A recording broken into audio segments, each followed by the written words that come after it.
আসসালামু আলাইকুম। সকলে কেমন আছেন? কাছে দূরে যে যেখান থেকে দেখছেন আশা করি সকলে ভালো আছেন। আমরাও ভালো আছি আলহামদুলিল্লাহ।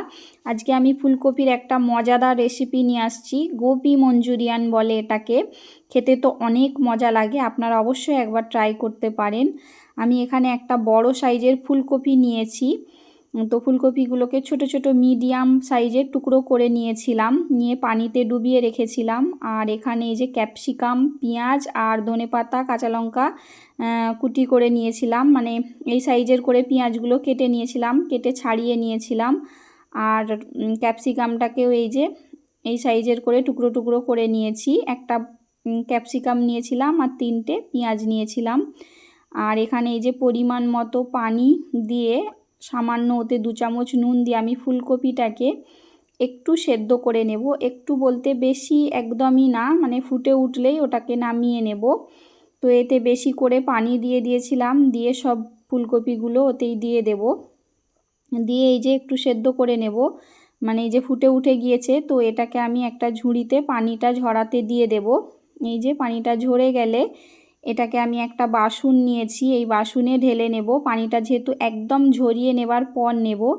এতে আমি এই যে কর্নফ্লাওয়ার দিয়ে দেব, মানে প্রথমে 1.5 চামচ কর্নফ্লাওয়ার দিয়েছি, তো আমার কম লাগছিল, আবার পরে 1/2 চামচ অ্যাড করেছি। 1 চামচ লঙ্কা গুঁড়ো দেব, পরিমাণ মতো একটু সামান্য নুন দিলাম, আর এখানে 1 চামচ জিরে গুঁড়ো দিলাম। দিয়ে এই যে আবার 1/2 চামচ কর্নফ্লাওয়ার অ্যাড করে এটাকে হালকা হাত দিয়ে মাখিয়ে নেব, নাহলে ফুলকপিগুলো ভেঙে যেতে পারে, যেহেতু হাফ সেদ্ধ আছে।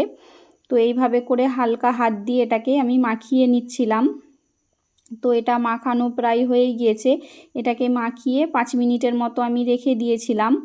তো এদিকে হচ্ছে যে একটা কড়া বসিয়ে দেব, দিয়ে এতে অনেকটা তেল দেব, যেহেতু আমি এটা ডুবো তেলে ফ্রাই করব। তো তেলটা গরম হোক। এদিকে হচ্ছে যে সস নিয়ে নিয়েছিলাম, টমেটো সস আর সয়া সস। এটাকে একটু পানি দিয়ে একটা চামচ দিয়ে গুলে রেখে দেব, যেহেতু এটা আমার একটু পরে কাজে লাগবে। তো এটা রেডি করে রাখছিলাম। আর ওদিকে হচ্ছে যে পানি নিয়েছি অনেকটা, নিয়ে এতে এই যে 2 চামচ কর্নফ্লাওয়ার দিয়ে এটাকেও গুলে রাখবো, এগুলোও কাজে লাগবে আমার। তো আপনারা এই রেসিপিটা অবশ্যই একবার ট্রাই করতে পারেন, যেহেতু শীতের দিনে এখন ফুলকপি খুব সস্তা আর খেতেও অনেক মজা লাগে। বাড়ির বাচ্চারা বড়রা সবাই মজা করে খেতে পারবে। তো এখানে এই যে তেলটা একদম গরম হয়েছিল, তো এই তেলেতেই আমি ফুলকপিগুলো দিয়ে ফ্রাই করে নেব। তো সেদ্ধ করার তো কোনো প্রয়োজন নেই, তেলটা একদম টকবগে গরম হলে তখন ফুলকপিগুলো দিয়ে একদম লাল লাল করে ফ্রাই করে নেবেন। তো এই যে একদম লাল লাল হয়ে গিয়েছিল। তো সেদ্ধ যেহেতু হয়েই আছে, তো সেদ্ধ করার একদমই প্রয়োজন হয় না। দিয়েই আমি এগুলোকে এই যে তুলে নিলাম। তাড়াতাড়ি হয়ে গিয়েছিল, মানে 5 মিনিট লেগেছিল, তাড়াতাড়ি একদম ফ্রাই করা হয়ে গিয়েছিল। তো আপনারা অবশ্যই এই রেসিপিটা একবার ট্রাই করবেন। এটা এখানে খুব কমই খেতে পাওয়া যায়। আমরা এগুলো হচ্ছে যে আগে যখন ব্যাঙ্গালোরে থাকতাম প্রচুর এগুলো ওইদিকে প্রচলিত, মানে ওইদিকে হচ্ছে যে এগুলো স্ন্যাক্স হিসাবে প্রতিদিন সন্ধ্যায় খাওয়া হতো। তো আসলেই খেতে অনেক মজা হয়। আর এখন যেহেতু বললাম ফুলকপি, বড় বড় ফুলকপি 10 টাকা 15 টাকায় পাওয়া যায়, তো আপনারা অবশ্যই ট্রাই করতে পারেন। তো এই যে ভেজে আমি সবগুলোই তুলে নিয়েছিলাম। তো এখানে অন্য একটা তাওয়া বসিয়ে দিয়েছিলাম, যেহেতু তেলটা অতটা লাগবে না। এতে আমি এই যে 1 চামচ, বড় চামচের 1 চামচই বলতে পারেন, তেল দিলাম। দিয়ে একটা আদা রসুনের পেস্ট একটু দিয়ে দিলাম, দিয়ে আদা রসুনের পেস্টটাকে একটু লাল করে নেব।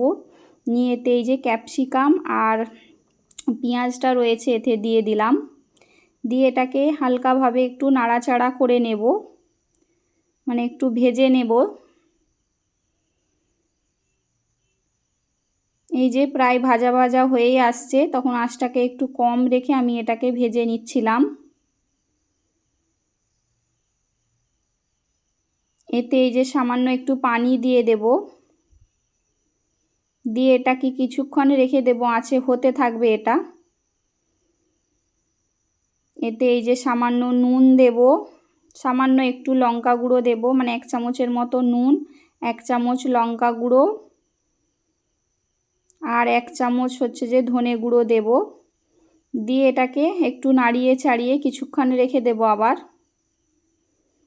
দিয়ে এই যে এতে এবার ধনেপাতা আর কাঁচা লঙ্কা কুচিটা দিয়ে দেব।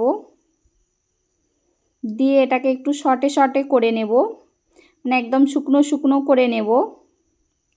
এই যে দেখুন একদম শুকনো শুকনো হয়ে গেছে। এতে এবার কর্নফ্লাওয়ার গুলাটা দিয়ে দেব, আর যেটা সয়া সস আর টমেটো কেচাপ রয়েছিল গুলে রেখেছিলাম সেটাই এতে দিয়ে দেব। দিয়ে এবার ফুলকপিটা দিয়ে দেব, দিয়ে এটাকে একটু নাড়িয়ে চাড়িয়ে নেব, নিলেই হয়ে যাবে। তো যারা এতক্ষণ ভিডিওটা দেখছেন একটা লাইক দেননি, একটা লাইক দিয়ে চ্যানেলটাকে সাবস্ক্রাইব করে নিতে পারেন। নতুন বন্ধু হয়ে থাকলে চ্যানেলটাকে সাব করে নোটিফিকেশান দাবিয়ে পাশেই রয়ে যেতে পারেন। তো এই যে একদম শর্টে শর্টে করে নিয়েছি, শুকনো শুকনো করে। এটা এভাবেই খেতে খুব ভালো লাগে। আমাদের বাড়ির সকলে তো এভাবে খেতে খুব পছন্দ করে। আপনারা অবশ্যই একবার ট্রাই করবেন, কেমন হয়েছেন আমাকে জানাতে পারেন কমেন্টে। এই যে হয়ে গেছে, গরম গরম একটা প্লেটে সার্ভ করে নেব। সবাই সন্ধ্যাটা এই গোবি মঞ্চুরিয়ান দিয়ে এনজয় করে নেব। তো আপনারা অবশ্যই ট্রাই করে খেতে পারেন একবার, শীতের দিনে খুব মজাদার একটা রেসিপি, দারুণ লাগে। ভালো থাকবেন, আল্লাহ হাফেজ।